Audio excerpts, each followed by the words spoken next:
दोस्तों अभी आपने हाल ही में देखा कि नेपाल में कैसे सिविल सोसाइटी ने, यंग जनरेशन ने सड़क पे आके वहां की गवर्नमेंट को कैसे उखाड़ फेंका और वहां पर एक नई गवर्नमेंट सुशीला कार्की जी के अंडर में स्टैब्लिश की गई। काफी लोग इससे बहुत ज्यादा खुश हैं। उनको लगता है कि जनता करप्शन के खिलाफ लड़ रही है, माल एडमिनिस्ट्रेशन के खिलाफ लड़ रही है और इससे दुनिया में रेवोल्यूशन आ जाएगा, सब जगह शांति हो जाएगी। हो सकता है एक अच्छी बिगनिंग भी हो किसी पर्टिकुलर कंटेक्स्ट में, मगर अगर ये रोजमर्रा की बात बन गई तो कोई भी डेवलपिंग सोसाइटी या डेवलप सोसाइटी उसमें और अफ्रीकन कंट्रीज में जहाँ सिविल वॉर बहुत ही कॉमन है उसमें फर्क खत्म हो जाएगा। ये वार्निंग भी देना बहुत जरूरी है, क्योंकि कभी कभी इन प्रोटेस्ट को, हालांकि मैं ये नहीं कहता कि नेपाल में जो हुआ वो ऐसा हुआ, मगर कभी कभी इस तरह के प्रोटेस्ट को वेस्टेड इंटरेस्ट भी फ्यूल करते हैं। कोई विदेशी ताकत या कोई बड़ी एनजीओ इस तरह के प्रोटेस्ट को फ्यूल कर सकती है। खैर, एक आम नागरिक के हिसाब से अगर हम देखें तो ये जानना जरूरी है कि इस तरह के सिमिलर प्रोटेस्ट या सिमिलर रेवोल्यूशन कहाँ हुए इससे पहले और उनका नतीजा क्या निकला। और आप एग्जाम दे रहे हैं तो कभी कभी एग्जामिनर आपसे पूछता है कि ये पर्टिकुलर रेवोल्यूशन, जैसे ट्यूलिप रेवोल्यूशन,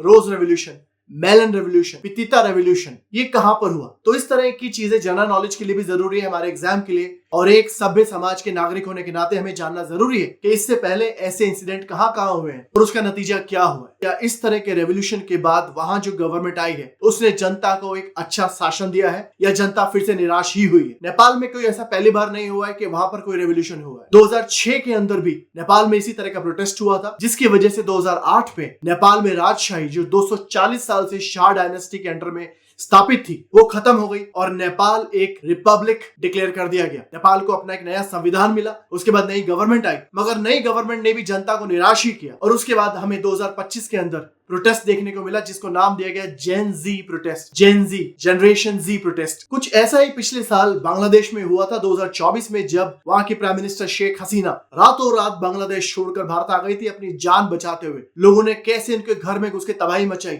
जनता ने आम सड़क पे लूट मार करी, आम नागरिक को भी मारा गया, ये हम सब ने देखा था। इससे पहले भी कई बार इस तरह के प्रोटेस्ट हो चुके हैं। बहुत दूर ना भी जाए तो 2022 में श्रीलंका में प्रेसिडेंट गोटाबाया राजपक्षे के अगेंस्ट इसी तरह का प्रोटेस्ट जनता ने किया था। वहां पे फूड प्राइसेस बढ़ रहे थे, इन्फ्लेशन बढ़ रही थी, फ्यूल की सप्लाई बहुत ही कम हो गई थी, एडमिनिस्ट्रेशन बहुत एफिशिएंट नहीं था। जनता ने चीजें अपने हाथ में लेते हुए, और उसके पीछे भी ऑपोजिशन पार्टी का बहुत बड़ा रोल था। जनता ने प्रेसिडेंट हाउस में घुसकर क्या तबाही मचाई थी हम सबने देखा था, और वहां के प्रेसिडेंट अपनी जान बचाकर कैसे रातों रात भागे और बाद में फिर वापस वो श्रीलंका में आ गए। अब देखने वाली बात यह है कि इस तरह के प्रोटेस्ट के बाद जब नई गवर्नमेंट बनाई जाती है तो क्या नई गवर्नमेंट जनता को खुश कर पाती है। मैं आपको एक छोटा सा एग्जांपल देता हूँ। 2005 में किर्गिस्तान में एक रेवोल्यूशन हुआ जिसको नाम दिया गया ट्यूलिप रेवोल्यूशन, जहां पर उस समय के प्रेसिडेंट अस्कर जी को अपनी गद्दी छोड़नी पड़ी, पावर छोड़नी पड़ी और उनकी जगह नए प्रेसिडेंट आ गए। नए प्रेसिडेंट कुरमनबेक, जब इन्होंने किर्गिस्तान की पावर अपने हाथ में ली तो लोगों को लगा अब हर चीज ठीक हो जाएगी, क्योंकि पहले प्रेसिडेंट को भी एक रेवोल्यूशन के तहत हटाया गया। मगर आप हैरान हो जाएंगे कि 5 साल बाद ठीक वैसे ही दोबारा से रेवोल्यूशन किर्गिस्तान में हुआ और वहां पर जो नए प्रेसिडेंट रेवोल्यूशन के बाद बैठे थे उन्हें भी रातों रात अपनी जान बचाकर किर्गिस्तान से भागना पड़ गया था। मतलब इस तरह के रेवोल्यूशन से कोई बहुत ज्यादा चेंज आ जाए या एडमिनिस्ट्रेशन रातों रात ठीक हो जाए, ये भी कोई गारंटी नहीं है। 2019 में बोलिविया में पितीता रेवोल्यूशन के नाम से एक रेवोल्यूशन हुआ जो वहां पर एडमिनिस्ट्रेशन के ब्रूटल तरीके से रूल करने के खिलाफ हुआ था। वहां पे जो प्राइसेस बढ़ रहे थे उसके खिलाफ हुआ था और नतीजा ये हुआ कि बोलिविया के प्रेसिडेंट और वाइस प्रेसिडेंट ने लाइव टेलीविजन पे आके रिजाइन किया और इसे जनता की जीत माना गया। मगर उसके बावजूद भी आज तक बोलिविया में कोई बहुत स्टेबल गवर्नेंस देखने को नहीं मिली है। 2003 में हमने जॉर्जिया में रोज रेवोल्यूशन देखा। मोस्टली जो सोवियत स्टेट्स थे, जो यूएसएसआर टूटने के बाद जो अलग अलग इंडिपेंडेंट कंट्रीज बनी थी, यहाँ पर सन 2000 के बाद में अलग अलग जगह रेवोल्यूशन हुआ। उन्हें अलग अलग फूलों के नाम से एड्रेस किया गया। जैसे मैंने बताया, जॉर्जिया 2003 में जो रेवोल्यूशन हुआ उसे नाम दिया गया रोज रेवोल्यूशन। यूक्रेन में 2004 में ऑरेंज रेवोल्यूशन। तुनिशिया 2011 में जैस्मिन रेवोल्यूशन। तुनिशिया में जो हुआ वो एक बड़े अरब स्प्रिंग का पार्ट था। अरब स्प्रिंग मतलब 2011 में मिडिल ईस्टर्न कंट्रीज के अंदर अलग अलग जगह पे, अलग अलग देशों में जनता ने रिवोल्ट कर दिया था और कहीं ना कहीं से आप एक रेवोल्यूशन का नाम दे सकते हैं। और अलग अलग देशों में रेवोल्यूशन हुआ और वहां की गवर्नमेंट को पावर छोड़नी पड़ी, जैसे तुनिशिया, इजिप्ट, लीबिया और यमन।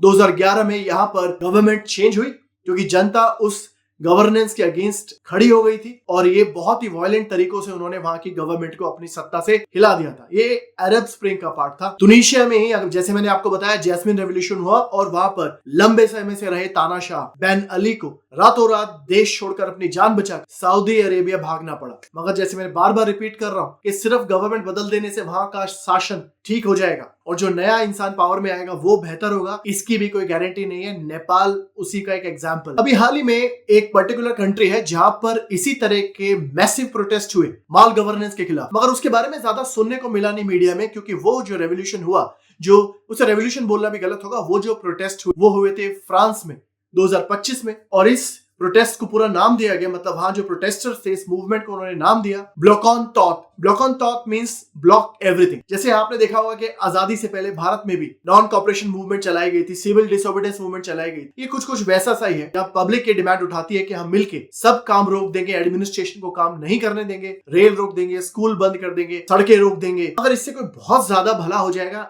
मैं बार बार बोल रहा हूँ, उसकी गारंटी नहीं है। फिलहाल जो फ्रांस में अभी हुआ वो ये हुआ, वहां के जो एग्जिस्टिंग प्राइम मिनिस्टर थे उन्होंने रिजाइन किया, उनको रिप्लेस एक नए प्राइम मिनिस्टर ने किया। मैं बता दूं, फ्रांस में ऐसा पहली बार नहीं हुआ। 1968 में, मई 1968 में भी फ्रांस में कुछ इसी तरह का एक मूवमेंट चालू हुआ था, जिसको नाम दिया गया मई 1968। मई मींस मई, कि ये मई 1968 में हुआ। ये फूड शॉर्टेज, माल एडमिनिस्ट्रेशन, अनएम्प्लॉयमेंट के खिलाफ एक पब्लिक मूवमेंट था। और इसका नतीजा ये हुआ कि उस समय के जो फ्रेंच प्रेसिडेंट थे चार्ल्स डी गॉल, उनकी फ्रांस पे जो पकड़ थी, फ्रांस की पॉलिटिक्स पे जो पकड़ थी, वो ढीली हो गई और बहुत ही जल्द उन्हें अपनी पावर से हाथ धोना पड़ा, उन्हें रिजाइन करना पड़ा। इसे आप एक जनता की जीत कह सकते हैं। 2001 में ऐसा ही एक प्रोटेस्ट अर्जेंटीना में भी देखा गया था, जब दोबारा से कारण मोर और लेस सिमिलर ही थे। खाने की कीमतें इतनी ज्यादा बढ़ गई थी, अनएम्प्लॉयमेंट बहुत ज्यादा बढ़ गया था और इकोनॉमिक स्लो डाउन इसके पीछे एक स्पार्किंग फैक्टर था। तो 2001 में भी जनता ने एक मूवमेंट चलाया और वहां के जो उस समय के प्रेसिडेंट थे फर्नांडो, उन्हें अपनी सत्ता से हाथ धोना पड़ा, रिजाइन करना पड़ा और उन्होंने अपने प्रेसिडेंशियल पैलेस को मेन गेट से नहीं छोड़ा,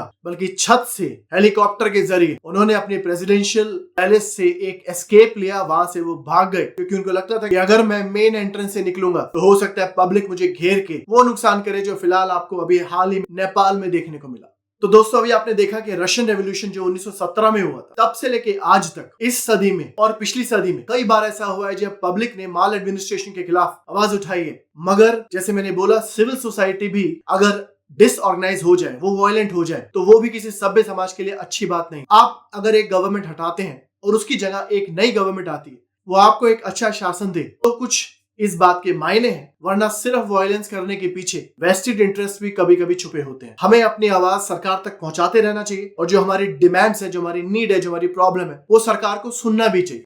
इससे एक डायलॉग बनता है और गवर्नमेंट और सिविल सोसाइटी के बीच में एक ट्रस्ट डेवलप होता है। और जहां राज करने वाला और प्रजा के बीच में एक ट्रस्ट होता है, वो समाज हमेशा प्रगति करता है। धन्यवाद।